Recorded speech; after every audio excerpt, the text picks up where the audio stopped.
Hey, Spuddies, Potato McWhiskey here, and welcome to my first impression of the Rulers of China DLC for the Civ 6 Leader Pass.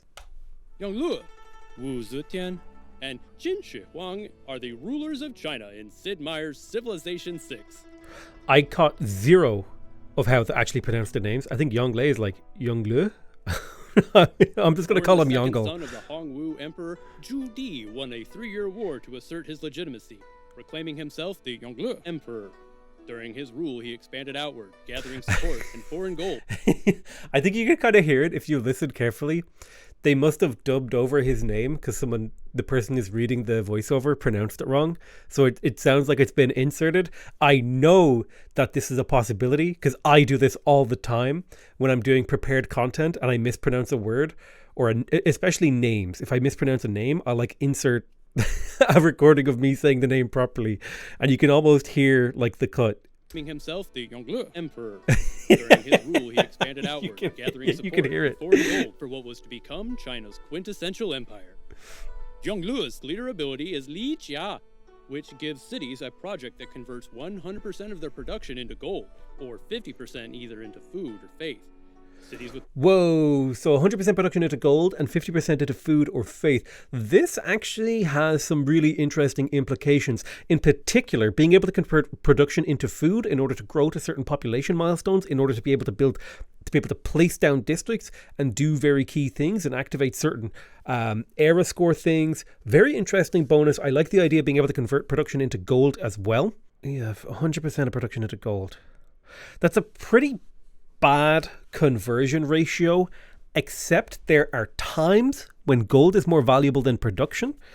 And so this could be really handy if there's something very important that you need to purchase. Here's an example. Let's say you're under attack and you unlock swordsman, but you don't have the gold to promote a swordsman. Being able to run this project to upgrade a swordsman across your empire would give your cities a higher combat defense strength and be able to protect you. So there are situations in which this will be useful. For Ligia, the converting it to faith thing is actually really good because I believe one production is worth 2 faith, so converting 2 production into 1 faith, while it is a kind of semi-negative translation, if you have something like Nagazargamu, which allows you to buy units cheaper, this could actually be a net profitable exchange. And depending on if you're buying great people or you're doing any tourism-y kind of stuff, faith might actually be more important than production. So I think these are situationally useful. I wouldn't call them amazing. I definitely feel like there's going to be strategies you can do to really take advantage of them. So I would call these pretty interesting bonuses. Gold, or 50% either into food or faith. Cities with more than 10 population receive extra gold, science, and culture per turn based on that city's population. Leverage Yonglu's city project. So cities above, what was that? Receive extra gold, science, or 50% either into food or faith. Cities with more than 10 population receive extra. Okay, so cities above 10 population receive extra gold from population. It looks like this is a 16 pop city. They're getting 32 from population. Assuming no other bonuses, they're getting 2 gold per population. That's a pretty good bonus. You're going to want to hit pop 10 pretty quickly as these guys then, which kind of changes the meta of going for a pop 7 city, which is what I would normally aim for. So I'll probably build a few more farms playing as Yongle. Gold, science, and culture. Science from population. Well, Pingala is in the city. So that's 16 from Pingala. Then each pop baseline produces half a point of science. So that would leave 32 science unaccounted for. Is that 2 science per population? Holy crap, 2 science per pop in a city is kind of insane. This definitely starts to feel very much so like a tall civ now that I'm seeing these bonuses. Return based on that city's population. And then we're seeing 20.7 culture per population, which these numbers don't work out unless it's because you get 16 from Pingala, unless they've nerfed Pingala. So I don't know where the rest of that's coming from. We'll have to dig into these numbers when we're playing the game. Yonglu's city projects in your early cities to supercharge their growth and buy what you need with gold or faith. Consider changing production away from projects and towards wonders like the Hanging Garden once they get big enough to start producing extra yields. While Yongle aims to build the tallest towers, Wu Zetian rules China's Ooh, courts. I really liked that transition they did there. That was really well done. I really liked that. I punched my desk, god damn it.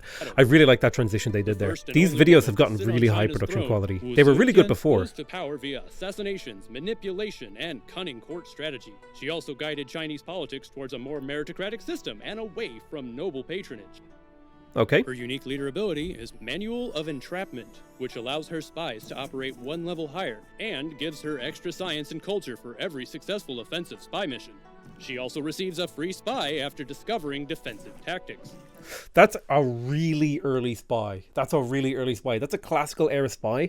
It's not like, in terms of actual game length, it's not much earlier than you would normally get a spy.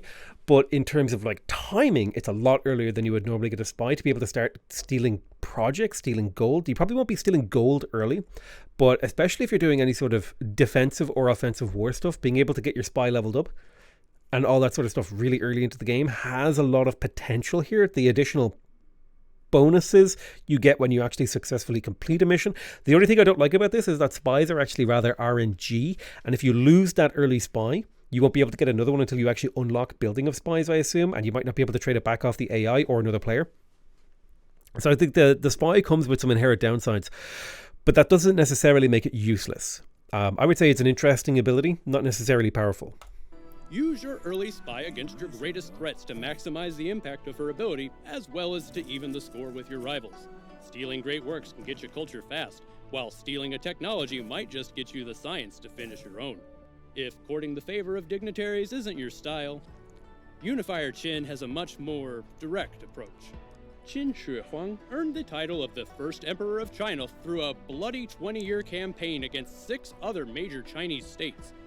Unifier Qin's unique leader ability is 36 stratagems, which grant all melee units the Convert Barbarian action. Ooh. Turn a single warrior into an unstoppable army with Unifier Qin, then send your waves of fresh troops to wash over enemy cities. Since most of your units can be acquired without production, focus on building wonders for Eureka's and inspirations, and to further boost your military might. Whether from the busy streets... Okay, so every single one of these leaders has like a really interesting game mechanic, which to me makes it seem like they've definitely matured. This DLC pack was designed by the junior team at Firaxis, rather. The junior design team at Firaxis that is working on Civilization, I believe. This was essentially a quote-unquote safe place for them to flex their design muscles and try to make something interesting in an already existing ecosystem rather than having to build a game from scratch. And I think this particular pack of leaders, while I think Wu is the least powerful, I think each of them has a really interesting ability, which is what I would say is that makes this DLC a success from my perspective, because they've managed to capture my imagination and they've managed to capture my interest with these leader abilities. Courts or the barbarian outskirts, how will you rule China in Civilization 6? I just wanted to take a moment to look at the leaders side by side. Now, I mean, all my mods have probably been updated and you can see they're all like activated here. Just don't mind about that.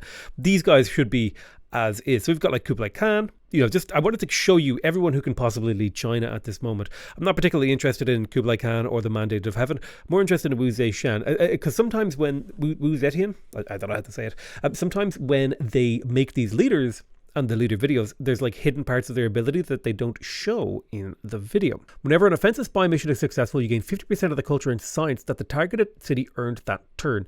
That's not very good. Now, if this was whenever an offensive spy mission is ongoing, you also gain 50% of the culture and science of that turn is not very much.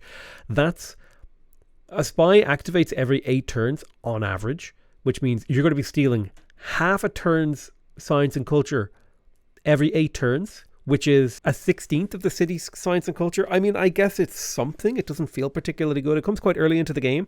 I suppose if somebody's doing like a 1 city challenge, they have one big, huge giga city that makes like an insane amount of... Yeah, I'm going to be honest with you. This ability, the most powerful part of this ability is the +1 level on spies. I think it would be a more interesting ability. I suppose you can technically get your spy... I can't remember what the ability is, but it's like -25% mission time. So you get it down to 6 turns. So you'd be stealing a 12th. And then you could activate the card that lowers their action time by 2, which I think is Machiavellianism. And they could act every 4 turns, they could do an offensive action. But don't forget, that just means you're also more likely to roll and get your spy killed because it's happening more often throughout the game. So, I don't know. A little bit underwhelmed by the second half of this ability. +1 spy level, quite good. I think this could be jazzed up a little bit. It could be a little bit more powerful. That would be my suggestion to the developers. Just give this a little bit of a boost. I mean, to be honest, my impression of this is that it was the worst. Yongle. All cities receive projects where they convert 50% of their production into food or faith, or 100% of its gold. Cities with 10 or more population receive 2 gold, 1 science, and 1 culture per turn for each population of the city. That doesn't seem to be how it was working in the video, so we'll have to do a little bit of science on Yongle. I am kind of really interested in playing Yongle. There's going to be some very fun and interesting things we can do with him. I would consider these to be really good bonuses for 2 reasons. A, it encourages you to play the game slightly differently, right? You're going to focus more on growing your city. You're going to focus more on building taller. You're going to focus more on building more districts per city. And it also it rewards you for playing in a different way. So in 2 ways, I think this is a masterful bonus. How powerful is it? That's going to be kind of unknown. It's not going to do much for you in the early game, but in the late game, Yongle is going to come into his own for sure. And depending on how fast you can grow his cities, he's going to come into his own and really take over the game. So I think Yongle has potential here to take some sort of a crown.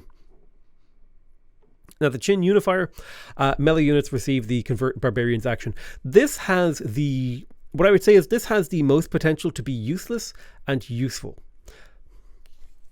That's what I would say about this. This is like rolling a D100 where you win the game on 100 and you lose the game on 1.